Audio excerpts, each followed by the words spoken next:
මේ මන්දාකිනිය ඇතුලේ මොන වගේ අලුත් ජීවීන් ජීවත් වෙනවද දන්නේ නැහැ.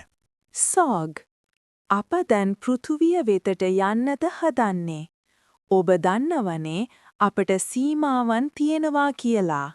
මේ ලෝකය මම හිතුවාට වඩා පුදුමාකාරයි. ඒක ජීවයෙන් පිරීලා. ඔබ කවුද? ඔබ වෙනත් ග්‍රහලෝකයකින්ද? ඕ මම සෝග්. ආවේ වෙනත් ලොවක සිටයි. කමක් නැහැ. ඔයා ඉගෙන ගන්න උත්සාහ කරනවනේ. මටත් මුලින්ම ඔබව පෙනුනේ නපුරු රාක්ෂයෙක් වගේ. ඒ දැන් අපි හොඳ මිතුරන්. මිහි ඇතම් ජීවීන් කුමක් හෝ රෝගයකින් පෙළනවා.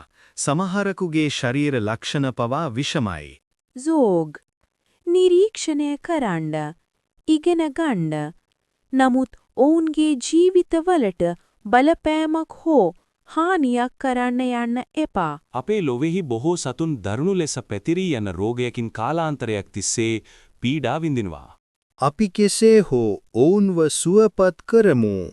ඇයි ඔබ ඔබේ සීමාවන් ඉක්මවා යන්නේ? ඔබ මෙහි පැමිණියේ නිරීක්ෂණයට පමණයි.